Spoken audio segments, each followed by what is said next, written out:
Hey everyone, welcome back to my channel. I'm Rulla, and today we have another video on MGTOW, otherwise known as men going their own way. So I filmed a previous video on this and I read through all of your comments, and I realized that a lot of you guys wanted me to incorporate data, statistics, and facts rather than just my biased opinion. So I'm listening to you guys, and that's exactly what we're doing in this video. So if you really want to learn the truth behind some real topics, 6 of them in specific, then keep on watching this video. We are going to be talking about prison sentences. We're going to be talking about divorce, child support, domestic violence, suicide, and the gender pay gap. Hi Rulla. I've responded to your previous video that you spoke about there. That didn't go too well. Now,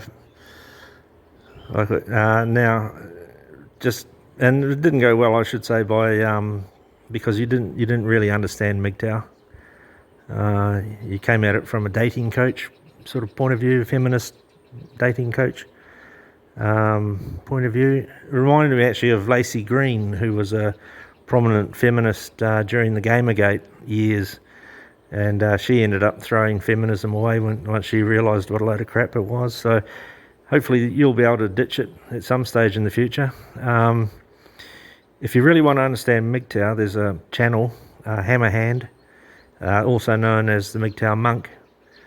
He's got some long format videos, cause and effect. They are pretty much on the money for MGTOW. And what MGTOW's about. So if you want to go have a look at his channel, he's got a lot of content there. His short format stuff's pretty entertaining, but the guy's a bit of a warrior, philosopher, monk, poet, I would say, as well, in his own right, and he's well worth a look. As far as what you've just said there with the I've got to say 5 topics of conversation.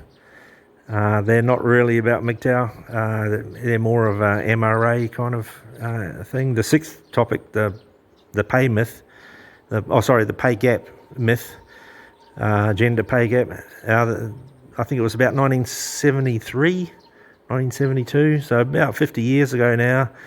The laws in the West were passed that determined that men and women should be paid equally for their job title. Not really as based on how much work gets done, but based on like no discrimination based on gender in the workplace regarding pay. I think that's the best way to describe it. So that's 50 odd years, and you're still claiming there's a gender pay gap when you're being paid the same pay rate, exactly the same pay rate for 50 years. So, I don't think you're going to be able to support that with any stats, but we'll have a look. So once we go over all of that information, I'm also going to be talking about 2 different sources. One of them is an article, and another one is a TED Talk on masculinity. And I believe that's going to be a wonderful way to wrap up this video. So thank you again for watching, and let's get right into it. The first topic is prison. And we are all well aware that there are more men in prison than women. Now, in my previous video, I did say that, hey, most people are in prison because they committed some sort of crime. No, people are incarcerated because the justice system determines that incarceration is required. It doesn't mean that the person's guilty of a crime. Now, that's a distinction that can be made based on incarceration rates. So criminal justice system is a complicated system, and to just say that you're guilty so you go to prison is wrong.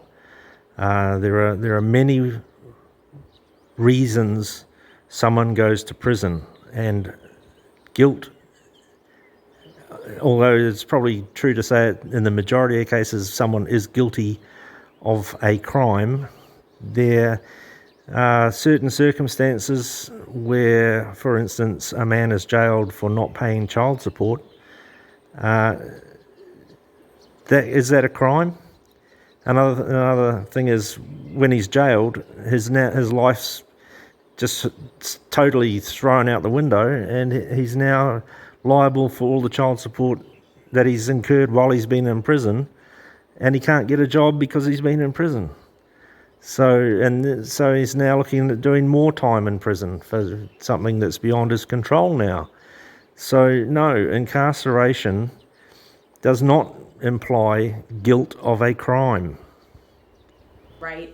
Yes, there are people who are wrongfully committed, but for the most part, people are going to jail because they did something wrong.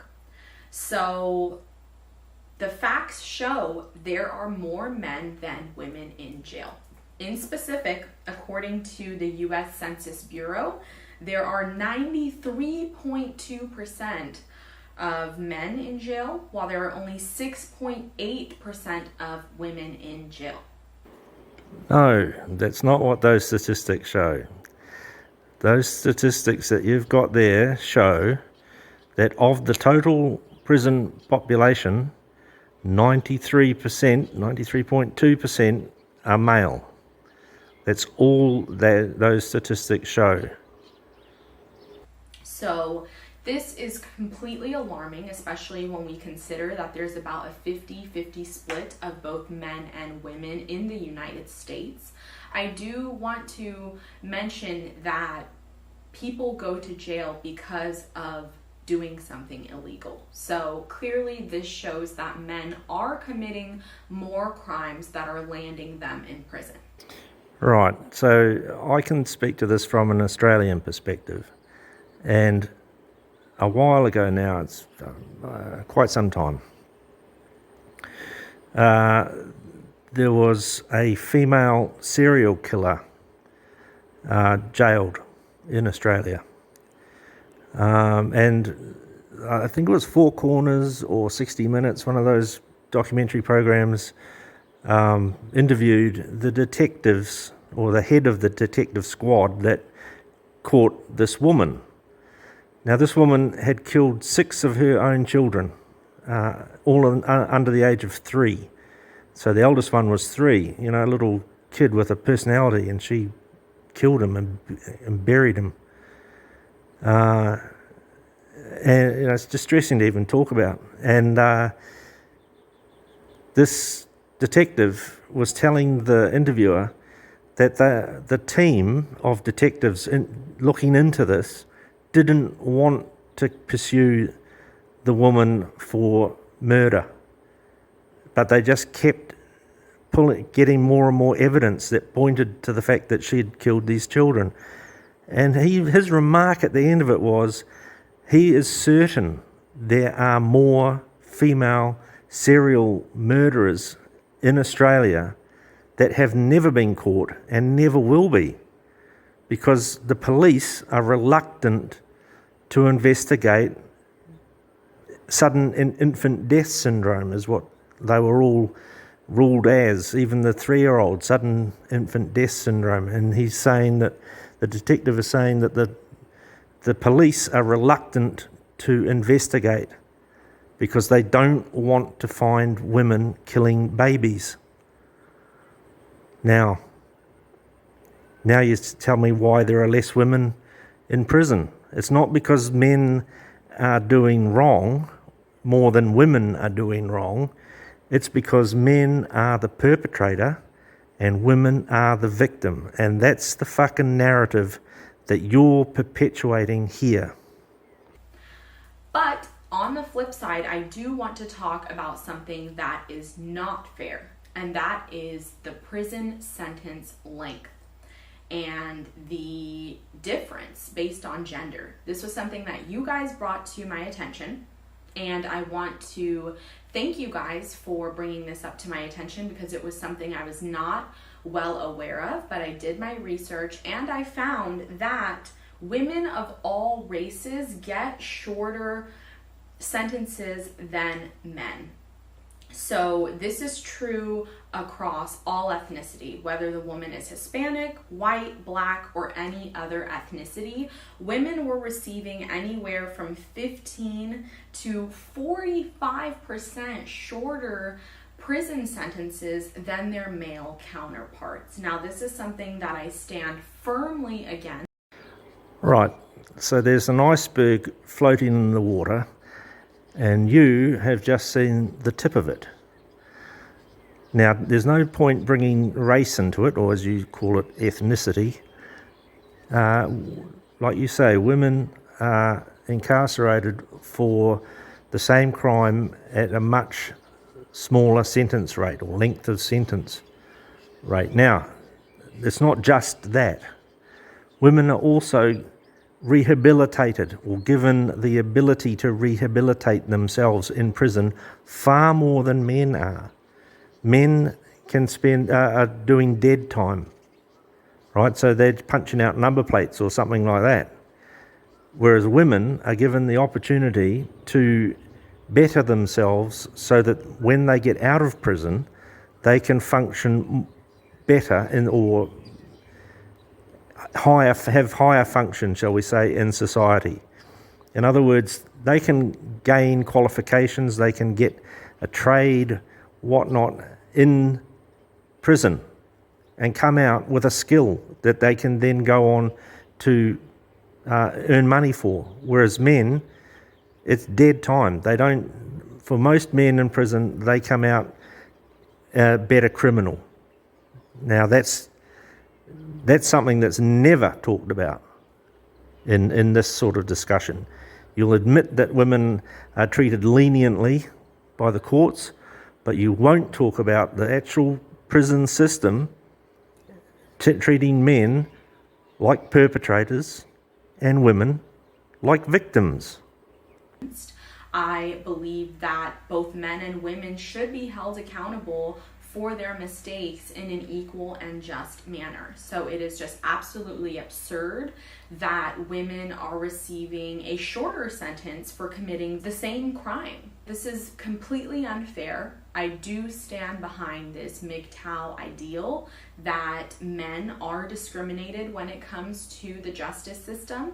But I want to point out that women aren't the ones deciding these sentences, right? Jurors and judges are both genders. So rather than attacking, one another, why not advocate for policy changes? Why not write petitions and, go to rallies and actually make changes where it matters? At the end of the day, nothing is going to change the justice system besides votes and politicians. So instead of attacking women, realize that women are not the ones dictating how long their sentence is in comparison to men. What's dictating that is the justice system. So what I've come across is that this whole MGTOW kind of movement or philosophy, if a lot of you guys want to call it that, attacks women rather than attacking the true culprit, which a lot of times is society, is the justice system, is the way we're raised, and other things. It's really complex. It's not, women against men. And that's what I really want to emphasize in this video, is that we can be allies. We can work together for a better tomorrow. Well, you've certainly said a lot there.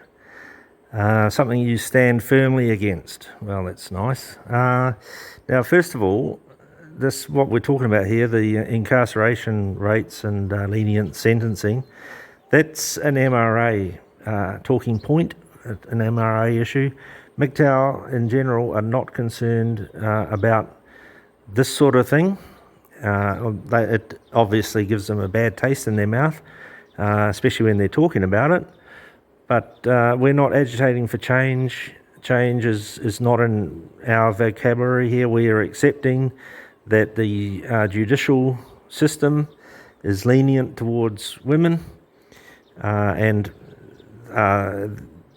unless the women are going to start pushing for equal representation in the prison system, nothing's going to change, especially from a MGTOW point of view, because we're not interested in forcing change. We're accepting that this is what life is like, and we don't want it.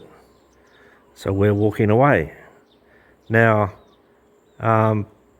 you're the one who's saying that you find it terrible and you stand firmly against it. And you, how many rallies have you organised? How many letters have you written to your congressman? How many petitions have you initiated to try and change the sentencing for women, or for men for that matter? I mean, obviously I'm not expecting you as a woman to do anything to try and better a man's life, but you could easily push for longer prison sentences for the women who are not held accountable and the things that you detest. So you can sit there and tell us that you want to work as allies. Have you actually done any work in this regard? Because you just also told us you weren't even aware that there was a disparity in sentencing for the same crime. So talk is cheap, Rulla, and this is what MGTOW see as well. So don't sit here thinking that you're actually saying anything that's been worthwhile listening to so far. Once we stop attacking one another and blaming each other as the victim, we can start taking accountability and start actually seeing and making changes.